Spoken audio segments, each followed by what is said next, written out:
Assalamualaikum warahmatullahi wabarakatuh. Halo sahabat Upscape semuanya. Perkenalkan aku Disa, salah satu tutor Upscape Indonesia.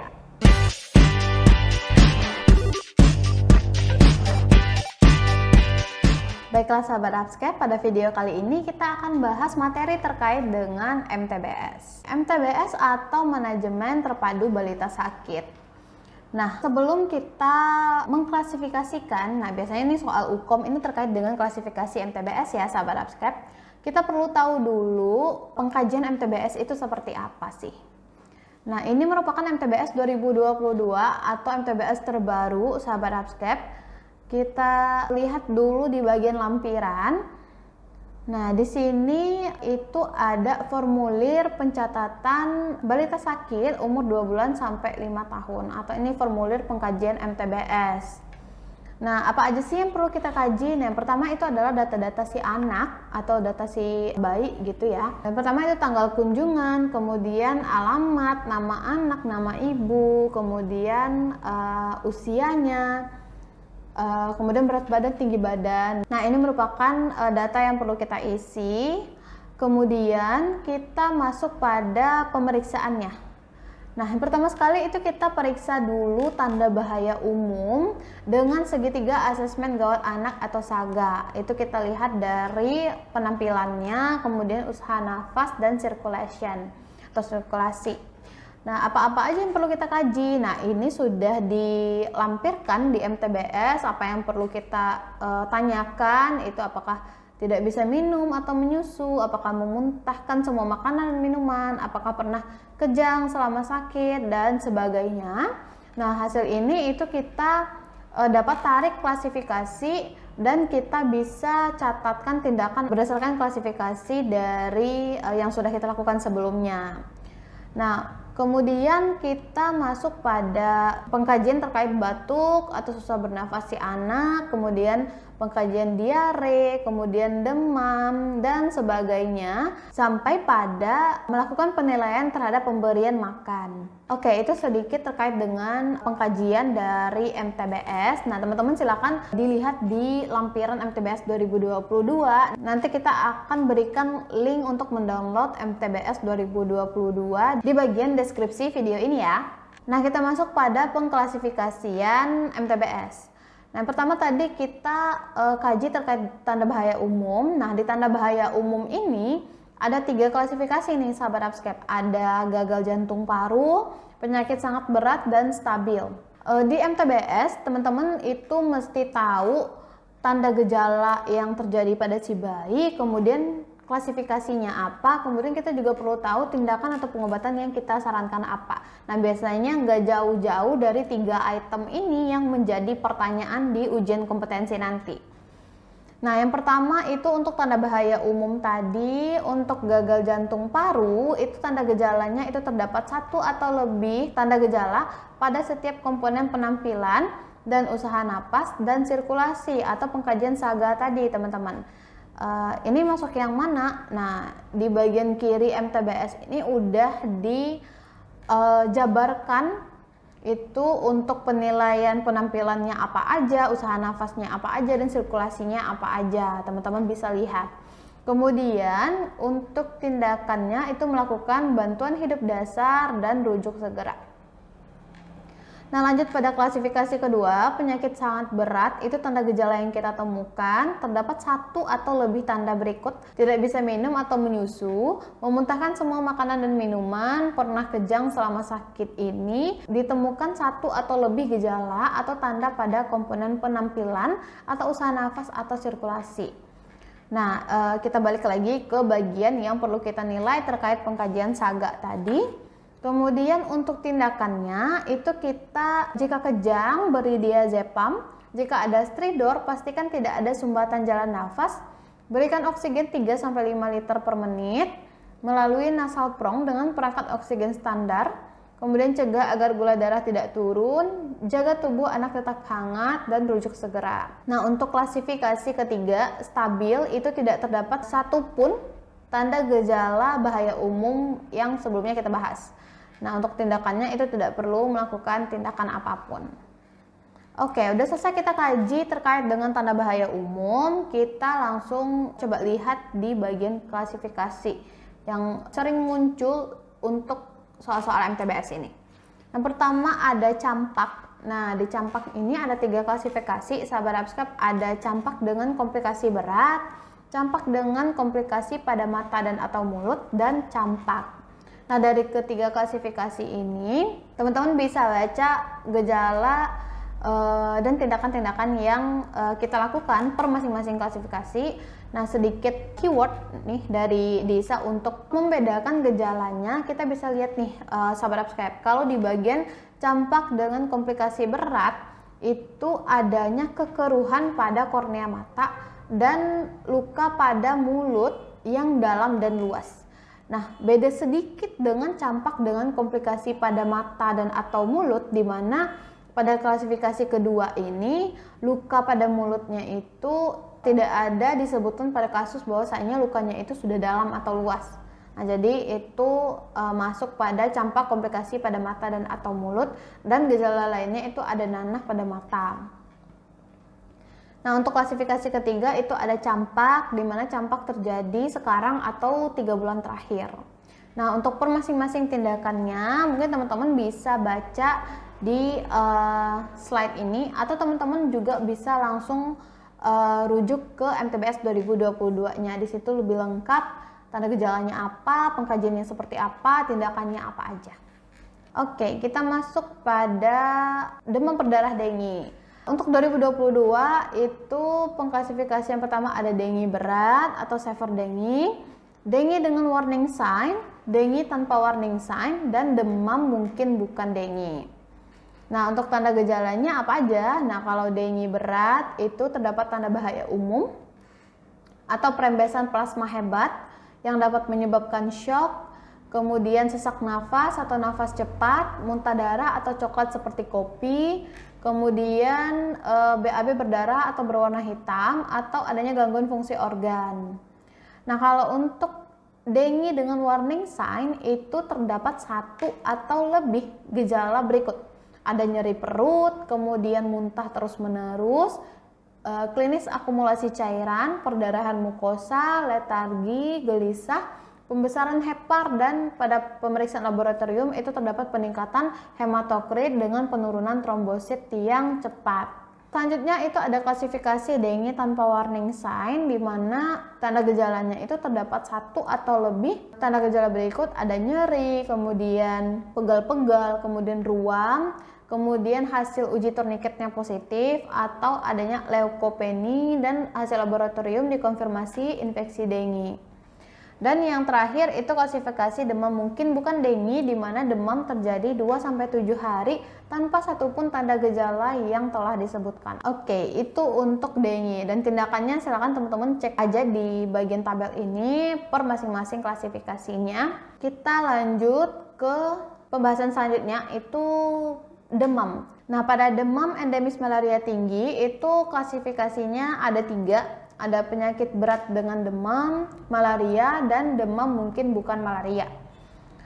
Untuk tanda gejalanya sendiri, untuk penyakit berat dengan demam itu ada tanda bahaya umum atau ada kaku kuduk. Kemudian untuk malaria itu gejala yang kita temukan adanya demam dan hasil mikroskopis positif atau RDT-nya positif. Nah, berarti ini keduanya harus ada datanya ya, sahabat Abskep. Kemudian untuk klasifikasi ketiga, demam mungkin bukan malaria. Ini dimana hasil mikroskopisnya negatif atau RDT-nya negatif, atau ditemukan penyebab lain dari demam. Untuk demam pada daerah non-endemis malaria atau tidak ada riwayat bepergian ke daerah endemis, itu klasifikasinya penyakit berat dengan demam dan demam bukan malaria. Kalau penyakit berat dengan demam itu ada tanda bahaya umum atau adanya kaku kuduk atau umurnya itu kecil sama dari 3 bulan. Nah, untuk klasifikasi demam bukan malaria itu tanda gejala yang kita temukan adalah tidak ada tanda bahaya umum dan tidak ada kaku kuduk. Oke, kita next selanjutnya pada MTBS itu ada terkait dengan diare. Nah, diare ini juga sering muncul ya teman-teman di ujian kompetensi. Untuk diare itu kita klasifikasikan ada 3. Ada diare dehidrasi berat, diare dehidrasi ringan sedang, dan diare tanpa dehidrasi. Untuk tanda gejalanya, diare dengan dehidrasi berat ini terdapat 2 atau lebih tanda berikut: letargis atau tidak sadar, mata cekung, tidak bisa minum atau malas minum, dan cubitan perut kembali sangat lambat.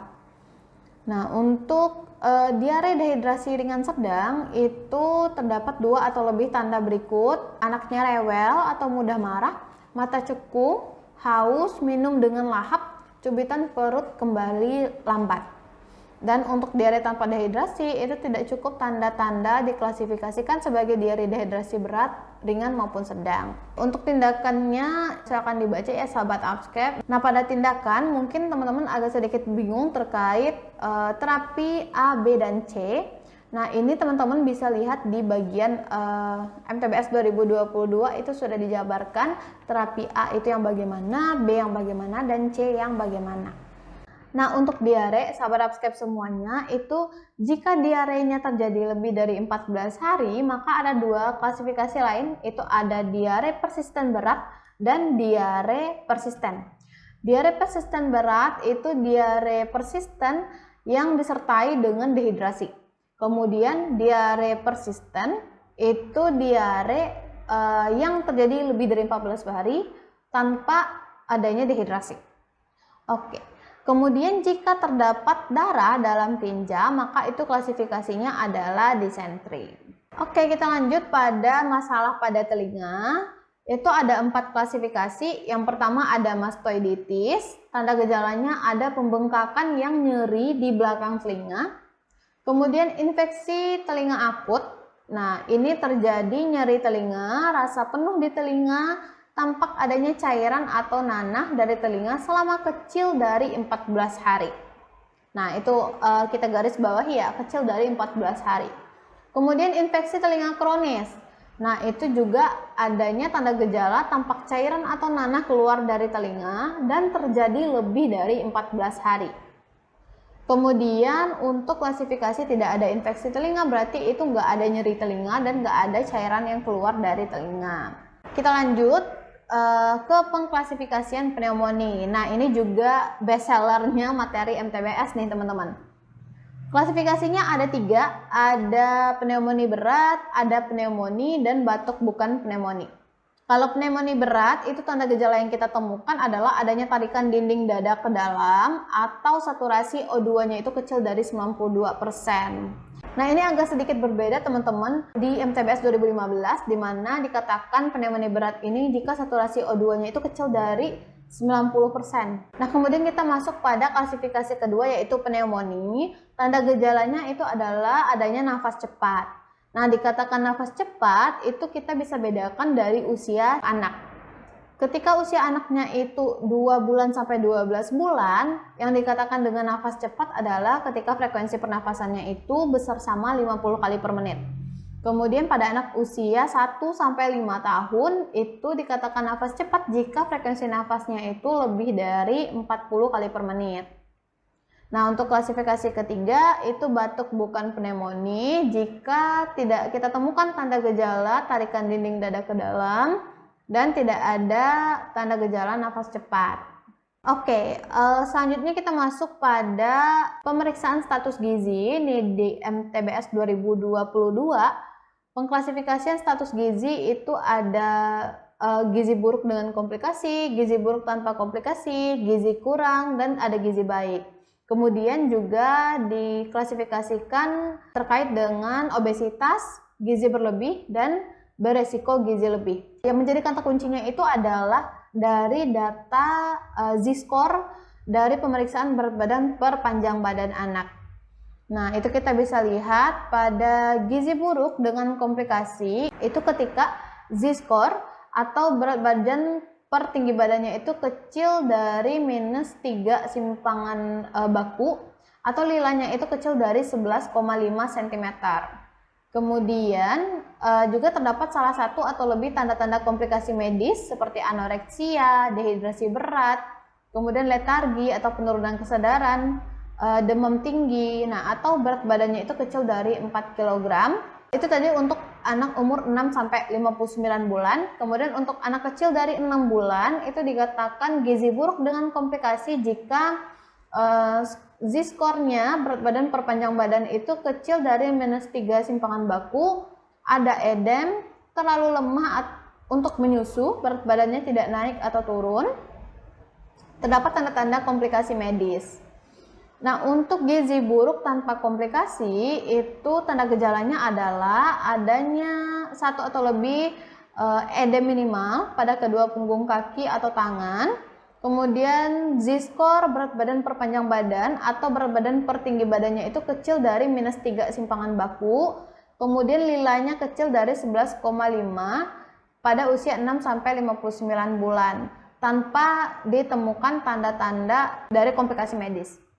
Nah, kita lanjut pada klasifikasi ketiga, itu gizi kurang. Dikatakan gizi kurang jika Z-score berat badan per panjang badan atau berat badan per tinggi badannya itu -3 simpangan baku sampai -2 simpangan bakunya. Dan lingkar lengan atas si anak itu 11,5 sampai kecil dari 12,5. Nah, pada gizi baik itu kita bisa lihat dari data Z-score berat badan per panjang badannya atau berat badan per tinggi badan itu -2 simpangan baku sampai +1 simpangan bakunya, atau kita ukur lingkar lengan atasnya besar dari 12,5 cm pada anak usia 6-59 bulan.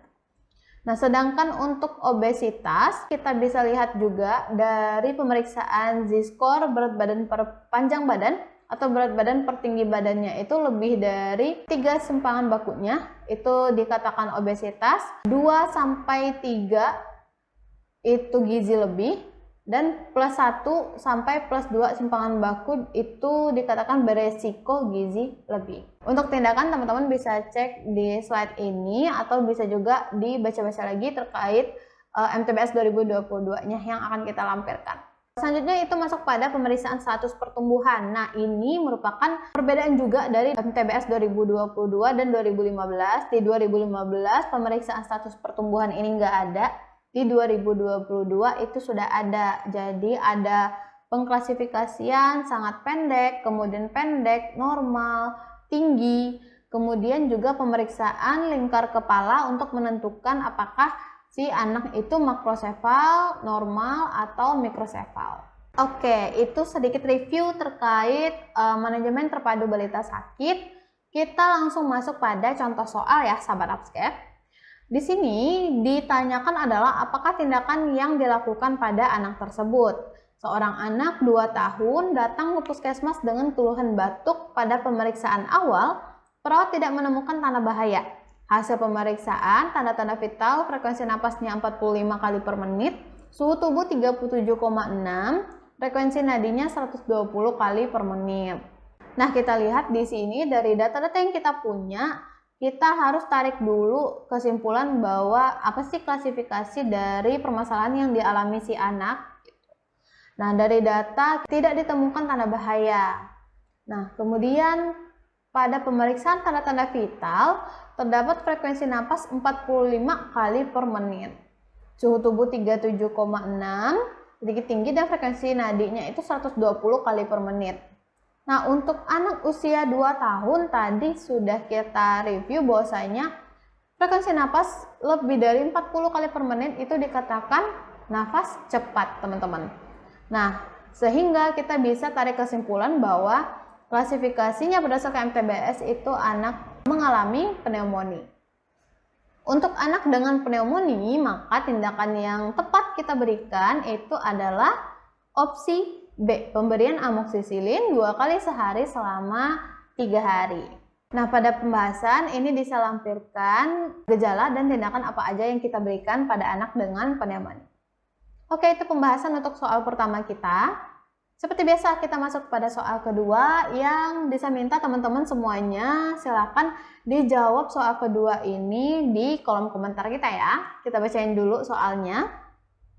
Ditanyakan adalah apakah klasifikasi MTBS yang tepat pada kasus seorang anak 3 tahun dibawa ke rumah sakit dengan keluhan demam sejak 4 hari yang lalu. Badannya lemas, terdapat ruam, uji tourniquetnya positif, dan terdapat perdarahan pada gusi.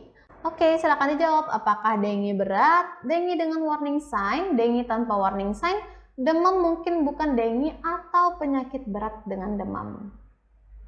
Demikianlah video pembelajaran kita pada kesempatan kali ini. Teman-teman semuanya jangan lupa like, komen, dan subscribe channel YouTube kita, serta share ke teman-teman yang lainnya biar kita bisa belajar bareng untuk persiapan ujian kompetensi nantinya.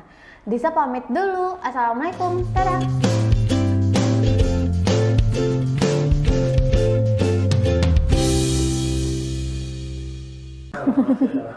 Masalah bang. Enggak, ada beko di cut.